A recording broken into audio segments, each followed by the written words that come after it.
আসসালামু আলাইকুম। প্রিয় দর্শক, অন্ধমঞ্চের আলোচনায় আপনাদের সকলকে আমন্ত্রণ জানাচ্ছি। আইন আর রাজনীতির মারপ্যাচে পড়ে আইসিইউতে চলে গেছে অধ্যাপক ইউনূস এবং আলী রিয়াজের বহু নাটকের ফসল জুলাই সনদ। সাথে ঝুলে যেতে পারে গণভোটের রায়ের বাস্তবায়ন। নিরঙ্কুশ সংখ্যাগরিষ্ঠতা পেয়ে বিএনপির সংসদ সদস্যরা সংবিধানে বিধান নেই দাবি করে সংবিধান সংস্কার পরিষদের সদস্য হিসেবে শপথ নেননি। তাতে সংসদের সবচেয়ে শক্তিশালী পক্ষটি থেকে পরিষ্কার রাজনৈতিক অনিয়া দেখা দেওয়ায় তৈরি হয়েছে অনিশ্চয়তা। আবার পরপর 2 দিনে উচ্চ আদালতে দুটি রিট হয়েছে গণভোট আর জুলাই জাতীয় সনদের বৈধতা নিয়ে। আইন বিশেষজ্ঞরা মনে করছেন, জুলাই সনদ তৈরির সময় এই সনদ ও গণভোট নিয়ে যে সাংবিধানিক এবং আইনি প্রশ্নগুলো বিএনপির পক্ষ থেকে তোলা হয়েছিল, সেগুলো নিয়ে এখন আইনজীবীরা গিয়েছেন আদালতের কাছে। বিশেষজ্ঞরা মনে করছেন, সংবিধানে কোথাও রাষ্ট্রপতির আদেশ জারির ক্ষমতা নেই। এই এক প্রশ্নে জুলাই জাতীয় সনদ সংবিধান সংস্কার আদেশ বড় প্রশ্নের মুখে পড়বে আদালতে। আর সাংবিধানিক এই প্রশ্নে হাইকোর্ট পেরিয়ে আপিল বিভাগের ফুল বেঞ্চ যদি একই মত দেয়, তাহলে একই সাথে জুলাই সনদ এবং গণভোট অকার্যকর হয়ে যেতে পারে। সেজন্য আইনবিদরা মনে করেন, গণভোটের রিটের চেয়ে জুলাই সনদ নিয়ে যে রিটটি হয়েছে সেটির গ্রাউন্ড গুলো অনেক বেশি শক্তিশালী। আবার সরকারে থাকা বিএনপি তাদের 31 দফা এবং নির্বাচনী ইশতেহার অনুযায়ী সংস্কার প্রস্তাব বাস্তবায়ন করতে চায়। সে কারণে সরকার পক্ষের সম্মতি থাকলে হাইকোর্টে করা দুটি রিট সামনের দিনগুলোতে বেশ নাটকীয়তার জন্ম দিতে পারে। এমনকি উচ্চ আদালত যদি অর্ডার দেয়, তাহলে সংসদ বসলেও বিষয়টি স্থগিত হয়ে যেতে পারে। বিস্তারিত জানতে চলুন যাওয়া যাক বিশ্লেষণে।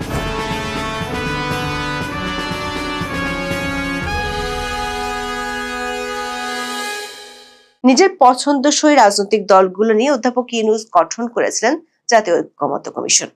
অনেক বিতর্ক আর নাটকের পর এই কমিশন বানায় জুলাই জাতীয় সনদ। 2025 সালের 17 অক্টোবর 20টিরও বেশি রাজনৈতিক দল এই সনদে সই করে। এতে মোট 84টি সংস্কার প্রস্তাব করা হয়েছে, যার মধ্যে 47টির জন্য সংবিধান সংশোধন প্রয়োজন। উল্লেখযোগ্য প্রস্তাবগুলোর মধ্যে আছে প্রধানমন্ত্রীর মেয়াদের সময়সীমা সর্বোচ্চ 10 বছর নির্ধারণ এবং রাষ্ট্রপতির ক্ষমতা বাড়ানো। তবে জুলাই সনদ বাস্তবায়ন কিভাবে হবে তা নিয়ে দলগুলোর মধ্যে তীব্র মতবিরোধ দেখা দেয়। এরপর গত 13 নভেম্বর ত্রয়োদশ জাতীয় সংসদ নির্বাচনের দিনই গণভোট আয়োজনের সময় দিয়ে জুলাই জাতীয় সনদ বাস্তবায়ন আদেশ জারি করা হয়। এই গণভোট নিয়েও ছিল বিএনপির বিরোধিতা। সেই বিরোধিতাকে অগ্রাহ্য করে শেষ পর্যন্ত গত 12 ফেব্রুয়ারি জাতীয় সংসদ নির্বাচনের দিন গণভোট অনুষ্ঠিত হয়। গণভোটে হ্যাঁ জয়যুক্ত হয়, কিন্তু বিসমিল্লাতি হোঁচট খায় জুলাই সনদের বাস্তবায়ন প্রক্রিয়া। কারণ বাংলাদেশের ত্রয়োদশ জাতীয় সংসদ নির্বাচনে বিজয়ীরা সংসদ সদস্য হিসেবে শপথ নিলেও সংবিধান সংস্কার পরিষদের সদস্য হিসেবে শপথ নেননি বিএনপির সাংসদরা। তাতে জুলাই সনদের বাস্তবায়ন নিয়ে অনিশ্চয়তা দেখা দিয়েছে। রাষ্ট্রপতির জারি করা জুলাই জাতীয় সনদ সংবিধান সংস্কার বাস্তবায়ন আদেশ অনুযায়ী গণভোটে হ্যাঁ বিজয়ী হলে নির্বাচিত সংসদ সদস্যরা একই সাথে সংবিধান সংস্কার পরিষদের সদস্য হিসেবে কাজ করবেন। 60 সদস্যের ক্রম হলেই এই পরিষদ কাজ করতে পারে। আদেশে বলা আছে, গণভোটে হ্যাঁ বিজয়ী হলে সংসদ নির্বাচনের ফল ঘোষণার পর 30 পঞ্জিকা দিবসের মধ্যে যে পদ্ধতিতে জাতীয় সংসদের প্রথম অধিবেশন আহ্বান করা হবে, অনুরূপ পদ্ধতিতে পরিষদের প্রথম অধিবেশন আহ্বান করা হবে। তবে বিএনপি এ পরিষদের সদস্য হিসেবে শপথ না নিলেও জামাত এবং এনসিপির 77 জন নির্বাচিত সদস্য একই সাথে সংসদ সদস্য ও সংবিধান সংস্কার পরিষদের সদস্য হিসেবে শপথ নিয়েছেন। বিএনপির স্থায়ী কমিটির সদস্য সালাউদ্দিন আহমেদ শপথের দিন দলীয় এমপিদের উদ্দেশ্যে বলেছিলেন, তারা কেউ সংবিধান সংস্কার পরিষদের সদস্য নির্বাচিত হননি এবং সংবিধানে এখনো এটা ধারণ করা হয়নি।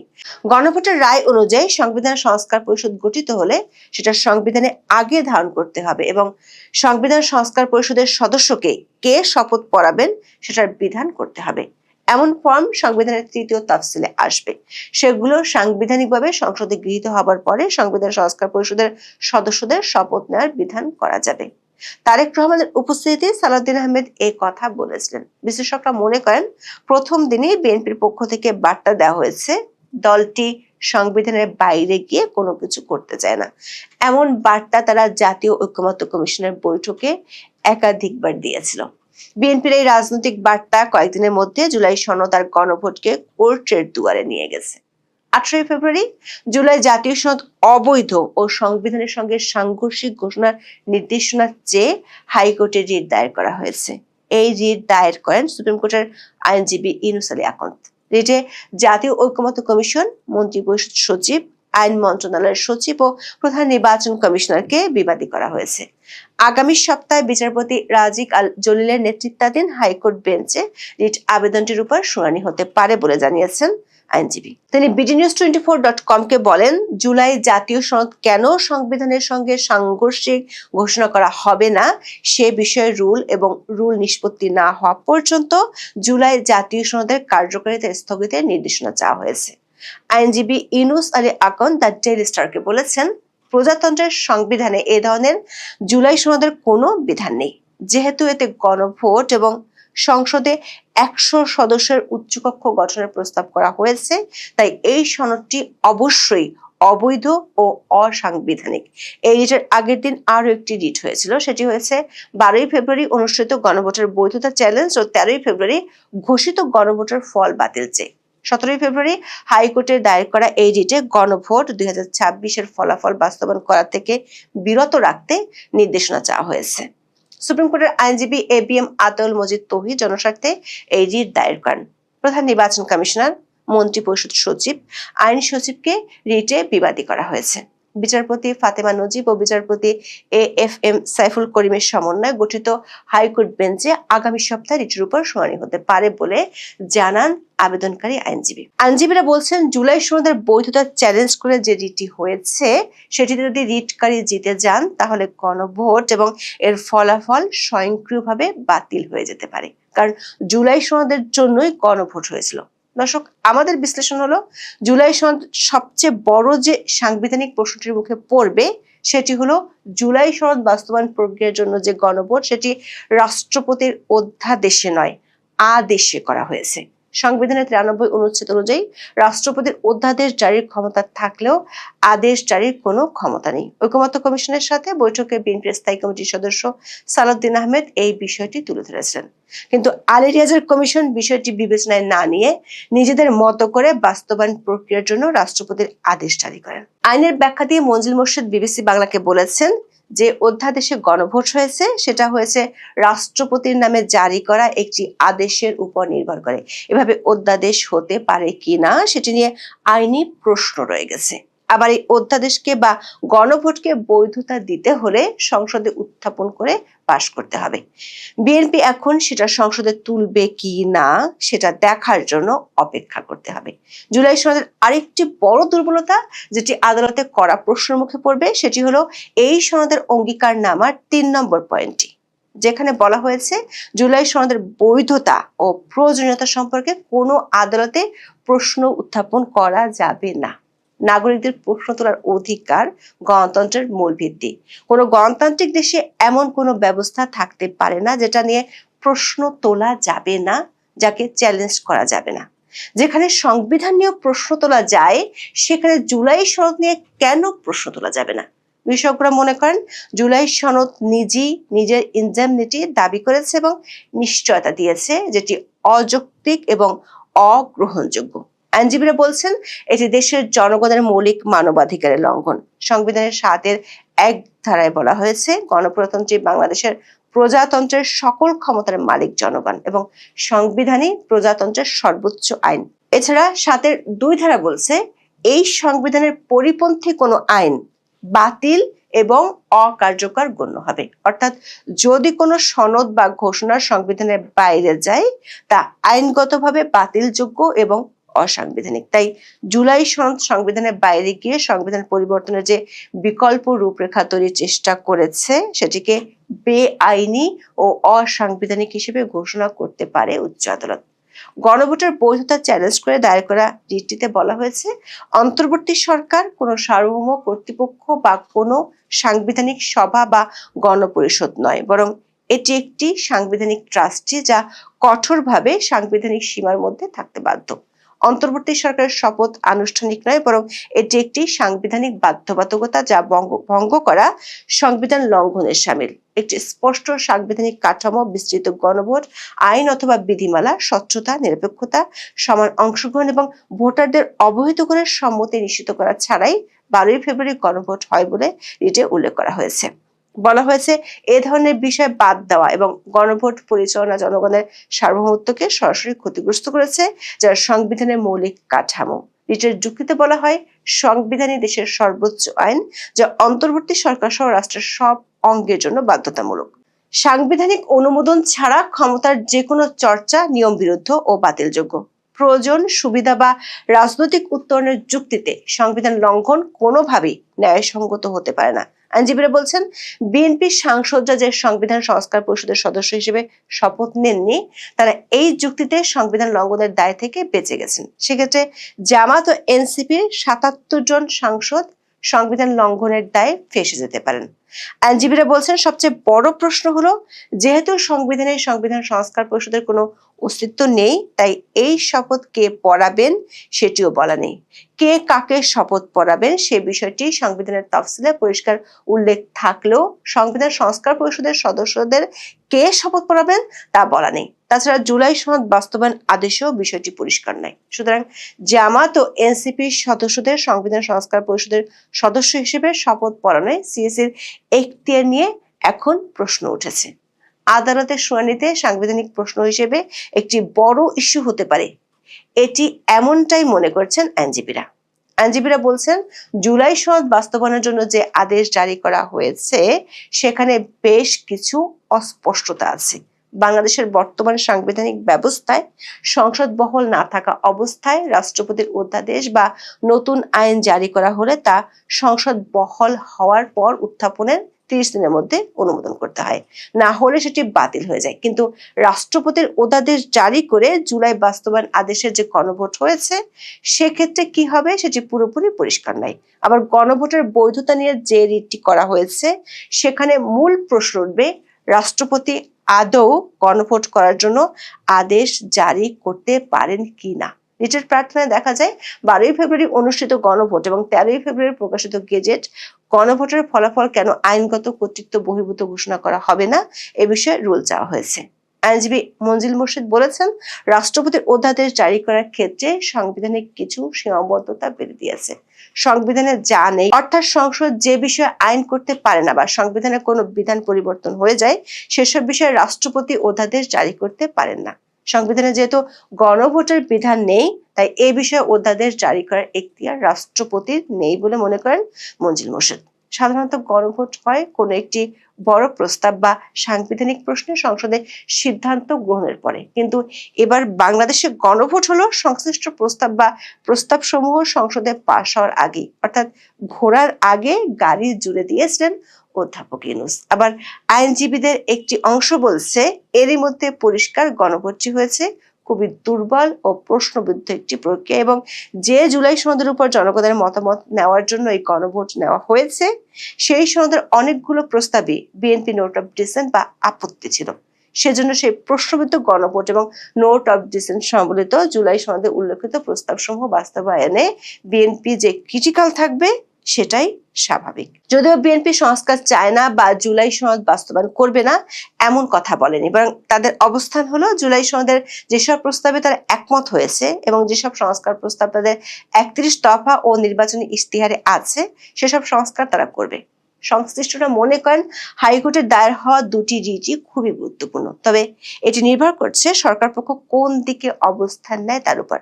রাষ্ট্রপতির এই আদেশ জারির কোনো এখতিয়ার ছিল না এবং সংবিধানের 142 অনুচ্ছেদের পদ্ধতি লঙ্ঘন করা হয়েছে এমন শক্তিশালী গ্রাউন্ড প্রতিষ্ঠা করা গেলে পুরো জুলাই সনদ হিমাগারে চলে যাওয়ার শঙ্কাই বেশি।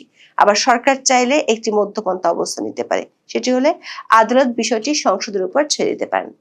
সেটি হলে বিপদ জুলাই সনদের, কারণ সংখ্যাগরিষ্ঠ দল না চাইলে জুলাই সনদের একটি প্রস্তাবও বাস্তবায়ন করা সম্ভব নয়। আর সংসদ তো আলী রিয়াজের ঐকমত্য কমিশন নয় যেটি আইনকে প্যাকেট করে নিজের মতো করে সিদ্ধান্ত নেবে। মজার ব্যাপার হলো, জুলাই সনদ প্রস্তুতের প্রক্রিয়া তথা জাতীয় ঐকমত্য কমিশনের বৈঠকে রাজনৈতিক ঐকমত্য স্থাপন করা যায়নি, বরং ঐক্যে জুলাই সনদ অনৈক্যের কারণ হয়েছে। বিএনপি এই প্রক্রিয়াকে প্রতারণামূলক বলেও অভিযোগ করেছিল। ফলে যে জুলাই সনদ নিয়ে বিএনপির অবস্থান ক্রিটিক্যাল তথা যে সনদের উপরে ঐক্যমত্য কমিশনের রাজনৈতিক ঐক্য স্থাপন করতে পারেনি, সেই সনদ কোনো ধরনের জটিলতা ছাড়াই পাশ হয়ে যাবে, এটি ভাবার কোনো কারণ নেই। বাংলাদেশের ত্রয়োদশ জাতীয় সংসদের যাত্রা শুরু হলো বিভক্ত বৈধতার সংকট দিয়ে। নির্বাচন হয়েছে, ফল ঘোষণা হয়েছে, সরকার গঠিত হয়েছে, কিন্তু শপথের মঞ্চেই স্পষ্ট হয়ে গেল ক্ষমতার প্রশ্নে দ্বিবিধ মতবাদ বা দ্বিবিধ অবস্থান তৈরি হয়েছে। সরকার এবং বিরোধী শিবির আলাদা পথে হাঁটল। বিএনপির সদস্যরা কেবল সংসদ সদস্য হিসেবে শপথ নিলেন। জামায়াত এবং এনসিপির ৭৭ জন সদস্য নিলেন দুটি শপথ, সংসদ সদস্য হিসেবে এবং সংবিধান সংস্কার পরিষদের সদস্য হিসেবে। শুরুতেই সাংবিধানিক ঐক্য ভেঙে গেল। তার মানে কি দেশ নতুন করে সাংবিধানিক সংকটে পড়ে গেল কিনা, যেটা আসলে ইউনূস আলী রিয়াজ গং চেয়েছিল? আসুন খুঁজে দেখার চেষ্টা করি।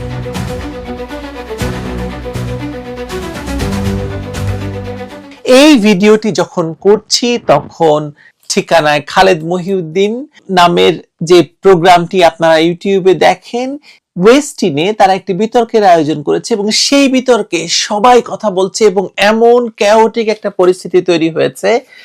আমার মনে হলো যে এই বিষয়টি আপনাদের সামনে তুলে ধরি, কারণ তারা কথা বলছে এই সংকটটি নিয়ে। বিএনপি সংস্কার চায় না, জামায়াত সংস্কার চায়। বিএনপি সংস্কারের পক্ষে তখন বাধ্য হয়ে মতামত দিয়েছিল, জামায়াত আসলে এমনি সংস্কার চায়, আর বিএনপি সংসদে গিয়ে তারা 2/3 সংখ্যাগরিষ্ঠতার জোরে, এখন গায়ের জোরে তারা এই সংস্কার প্রক্রিয়া উড়িয়ে দিতে চায়। এই হচ্ছে তাদের আলোচনার বিষয়বস্তু। আমার ধারণা বিষয়টি ওয়েস্টিন থেকে সারা দেশে সংসদে এবং সর্বত্র ছড়িয়ে পড়বে এবং ছড়িয়ে দেওয়া হবে এবং এটা নিয়ে জল বহুত ঘোলা হবে। বিএনপির নির্বাচিত সদস্যরা কেবল সংসদ সদস্য হিসেবে শপথ নিয়েছেন, এটাই কারণ। অন্যদিকে জামায়াত এবং এনসিপির ৭৭ জন সদস্য নিয়েছেন দুইটি শপথ, সংসদ সদস্য এবং তথাকথিত সংবিধান সংস্কার পরিষদের সদস্য হিসেবে। এই বিভক্ত শপথের ফলে সংসদে প্রথম দিনেই একটি প্রশ্ন দাঁড়িয়ে গেছে যে সংসদ কি একক সাংবিধানিক কাঠামোর অধীনে চলছে নাকি সমান্তরাল কোনো আদেশ নির্ভর ব্যবস্থার ছায়ায় চলে যাবে। প্রধানমন্ত্রী তারেক রহমান প্রথা ভেঙেও বিরোধী দলের নেতাদের বাড়িতে গিয়ে সৌজন্য দেখিয়েছিলেন, কিন্তু বিরোধী শিবির মন্ত্রিসভার শপথ অনুষ্ঠানে বয়কট করেছেন। অর্থাৎ রাজনৈতিক দূরত্ব এখন সাংবিধানিক বিতর্কে রূপ নিচ্ছে। সংবিধানের যাত্রা বা সংসদের যাত্রা শুরুই হলো অবিশ্বাস দিয়ে। এই পরিস্থিতি কি কাকতালীয় নাকি পরিকল্পিত? অভিযোগ উঠেছে বা আমরা দেখতে পাচ্ছি আসলে ডক্টর ইউনূস এবং ডক্টর আলী রিয়াজদের নেতৃত্বে গঠিত ঐক্যমত্য কমিশন শেষ মুহূর্তে একটি ফাঁদ পেতে গেছে এই নতুন সরকারের জন্য, নির্বাচিত সরকারের জন্য। রাষ্ট্রপতির মাধ্যমে জারি করা হয়েছে জুলাই জাতীয় সনদ ব্র্যাকেটে সংবিধান সংস্কার বাস্তবায়ন আদেশ 2025। এটি কোনো সংসদীয় আইন নয়, এটি সংবিধান সংশোধনীয় নয়, এটি একটি নির্বাহী আদেশ যার ভিত্তি একটি কমিশনের সুপারিশ, যার নিজস্ব সাংবিধানিক অস্তিত্ব নেই। এই আদেশের মাধ্যমে দুটি কাজ করা হয়েছে। প্রথমত, গণভোটের মাধ্যমে একটি রাজনৈতিক ম্যান্ডেটকে সাংবিধানিক বৈধতার মর্যাদা দেওয়ার চেষ্টা হয়েছে। দ্বিতীয়ত, নির্বাচিত সংসদ সদস্যদের একই সঙ্গে দুটি ভূমিকায় বাধ্য করা হয়েছে, সংসদ সদস্য এবং সংবিধান সংস্কার পরিষদের সদস্য। কিন্তু সংবিধানের 148 অনুচ্ছেদ এবং 3য় তফসিলে শপথের ভাষা এবং কাঠামো নির্দিষ্ট করে দেওয়া হয়েছে, যেখানে দ্বিতীয় শপথের কোনো সুযোগ নেই। সংবিধান সংশোধনের একমাত্র পদ সংসদে 2/3 সংখ্যাগরিষ্ঠতা।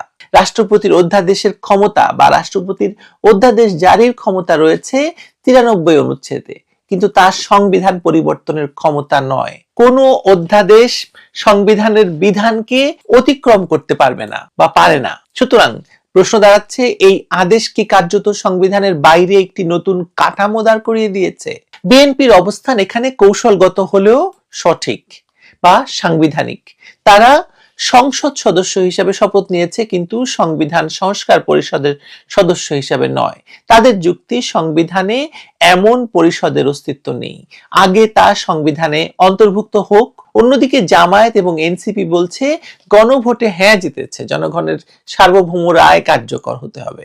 কিন্তু বর্তমান সংবিধানে গণভোটের কোনো বিধান নেই, ফলে হ্যাঁ ভোট রাজনৈতিকভাবে তাৎপর্যপূর্ণ হলেও তা নিজে থেকে সাংবিধানিক বিধান হয়ে উঠতে পারে না, ওঠে না। সবচেয়ে বড় ঝুঁকিটা এখানেই। যদি তারেক রহমানের সরকার সংসদে প্রমাণ করতে পারে যে জুলাই সনদ এবং গণভোট অসাংবিধানিক, তাহলে সেই যুক্তির ধারায় ইউনূস সরকারের 18 মাসের শাসন প্রশ্নবিদ্ধ হয়ে যাবে। কারণ সেই সরকারই এই আদেশ জারি করেছে, সেই সরকারই গণভোট আয়োজন করেছে, সেই সরকার আসলে অবৈধ, অস্তিত্বহীন। বাংলাদেশের সংবিধানে অন্তর্বর্তীকালীন সরকার বলে আসলে কিছু নেই। ওই সরকারের যে কোনো আদেশ যদি অবৈধ হয়, তাহলে তার ভিত্তিতে গৃহীত প্রশাসনিক সিদ্ধান্তগুলোর কোনো বৈধতা আইনি চ্যালেঞ্জের মুখে পড়বেই, কারণ সেগুলোর কোনো বৈধতা নেই। অর্থাৎ বিএনপি যদি সাংবিধানিক শুদ্ধতার পথে হাঁটে, তাহলে তারা শুধু বর্তমান বিতর্ক নয়, অতীতের পুরো অধ্যায় উন্মুক্ত করবে। আর যদি তারা রাজনৈতিক সমঝোতার পথে আদেশকে মেনে নেয়, তাহলে নিজেদের ঘোষিত সাংবিধানিক অবস্থান থেকে সরে আসবে। দুই পথেই আসলে বিরাট ঝুঁকি। সংবিধান বিশেষজ্ঞদের মধ্যেও মতভেদ স্পষ্ট। কেউ বলছেন গণভোটের ফল কার্যকর করতে হলে তা সংসদে সংশোধনী আকারে আনতেই হবে। কেউ সতর্ক করেছেন জুলাই আদেশে 60 সদস্যের কোরামে পরিষদ কাজ শুরু করতে পারবে, অর্থাৎ সংখ্যায় কম একটি গোষ্ঠী সমান্তরাল সংবিধান প্রণয়নের চেষ্টা করতে পারে। এটি সংসদীয় সার্বভৌমত্বের ধারণার সঙ্গে সাংঘর্ষিক। হাইকোর্টে ইতিমধ্যে রিট হয়েছে গণভোটের বৈধতা নিয়ে। সেখানে প্রশ্ন উঠেছে, অন্তর্বর্তী সরকার কি তার সীমা অতিক্রম করেছে কিনা, সংবিধানকে কি পাশ কাটানো হয়েছে। আদালতের রায় যেদিকেই যাক, তারেক রহমানের সরকারকে তার রাজনৈতিক পরিণতি বহন করতে হবে। 12 ফেব্রুয়ারির নির্বাচন শেষ হলেও বাংলাদেশের রাজনৈতিক মঞ্চে নাটকের পর্দা নামেনি, বরং সেটি যেন নতুন অধ্যায়ের উন্মাদনা ছড়িয়ে দিয়েছে। নির্বাচনী ফলাফল নিয়ে যেই বলুক যে এটা জনরায়, আসলে প্রক্রিয়াটি ছিল সাজানো। একথা এখন বিজয়ী পরাজিত উভয় শিবিরের মুখে। এমনকি জামায়াতের যে আমির, তিনি জিতেননি, তিনি পরাজিত হয়েছিলেন, তাকে জেতানো হয়েছে। নাহিদ ইসলাম এনসিপির, তিনি জয়ী হননি, তাকে জয়ী করা হয়েছে। তার পুরো প্রক্রিয়াটা ছিল সাজানো, তাতে তো কোনো সন্দেহ নেই। কিন্তু তাতে আসলে কি আসে যায়? দেশের প্রধান ধারার টক শো, পত্রপত্রিকা, কূটনৈতিক ব্রিফিং, এটিকে চিহ্নিত করা হচ্ছে গণতন্ত্র পুনরুদ্ধারের মোক্ষম ঘটনা হিসাবে। এবং ইউরোপীয় ইউনিয়ন তো সার্টিফিকেট দিয়েই দিয়েছে যে নির্বাচন সুষ্ঠু হয়েছে। টিআইবি বলেছে নির্বাচন গ্রহণযোগ্য মাত্রায় সুষ্ঠু হয়েছে। যেন ডক্টর মোহাম্মদ ইউনূসের অনির্বাচিত সরকারের হাত থেকে বাংলাদেশকে বাঁচানোর একমাত্র পথ ছিল এই নির্বাচন। অথচ নির্বাচিত সংসদ সদস্যদের শপথ গ্রহণের দিনেই যে ঘটনা ঘটলো, তা প্রমাণ করছে যে সংকট যে শেষ হয়েছে তা নয়, বরং সংকটের নতুন রূপান্তর হয়েছে। সংবিধানে নেই গণভোটের সুস্পষ্ট বিধান, নেই গণপরিষদ সদস্যের কোনো স্থায়ী কাঠামো। তবুও ঐক্যমত্য কমিশনের দ্বিতীয় সিনিয়র সদস্য ডক্টর আলী রিয়াজ ঘোষণা করে গেলেন যে 2 ধাপে শপথ নিতে হবে, একবার সংসদ সদস্য হিসেবে, আরেকবার গণপরিষদ সদস্য হিসাবে বা সংবিধান সংস্কার পরিষদের সদস্য হিসাবে। কিন্তু সংবিধানের 148 অনুচ্ছেদে শপথের ভাষা, পদ্ধতি এবং কর্তৃপক্ষ সুনির্দিষ্ট করা আছে। তৃতীয় তফসিলের বাইরে কোনো বাড়তি কথা বলার সুযোগ নেই। ফলে দ্বিতীয় শপথ নিলে প্রথমটি আপনা আপনি অকার্যকর হয়ে যাবে, এমন আশঙ্কায় বিএনপি একবারই শপথ নিয়েছে, জামায়াত এনসিপি নিয়েছে 2 বার। আর এই দ্বৈত শপথই ঢেলে দিল বিতর্কের বীজ, যা অনেকের চোখে ইউনূস উপদেষ্টাদের শেষ চাল। আমি মনে করি এটাই ইউনূস এবং ইউনূসের যারা পারিষদ ছিল, আলী রিয়াজ, এদের আসলে সবচেয়ে বড় ভয়ঙ্কর চাল, যাতে তারা আবারও ক্ষমতা নিতে পারে। নির্বাচিত সংসদ যাতে সঠিকভাবে কার্যকর না হতে পারে, সে কারণেই তারা এই চালটি চলে গেছে। রাজনীতিবিদদের হাতে তারা ক্ষমতা দিতে চায় না, তারা ক্ষমতা চায় এই অসাংবিধানিক, অবৈধভাবে অবৈধ পন্থায় একদল সুশীল গিয়ে রাষ্ট্র ক্ষমতার দখল চায় এবং রাজনীতিবিদদের উপর ছড়ি ঘোরাতে চায়। এই পরিস্থিতির সমাধান অবশ্যই সাংবিধানিক প্রক্রিয়ার মধ্যেই খুঁজতে হবে। বিএনপির অবস্থান সাংবিধানিকভাবে সঠিক, বারবার বলছি। তারা সংবিধানের কাঠামোর মধ্যে থেকে প্রয়োজনীয় সংস্কার করতে পারবে। সংসদের 2/3 সংখ্যাগরিষ্ঠতা নিয়ে তারা যে কোনো সাংবিধানিক সংশোধনী আনতে পারবে। রাষ্ট্রপতির জারি করা অধ্যাদেশটি সংসদে উত্থাপিত হলে 30 দিনের মধ্যে অনুমোদন না পেলে বাতিল হয়ে যাবে। এই আইনি প্রক্রিয়াই হবে প্রকৃত গণতান্ত্রিক সমাধান। ইউনূস আলী রিয়াজ গংদের সৃষ্ট এই পেজি থেকে উত্তরণের পথ সংবিধানেই আছে।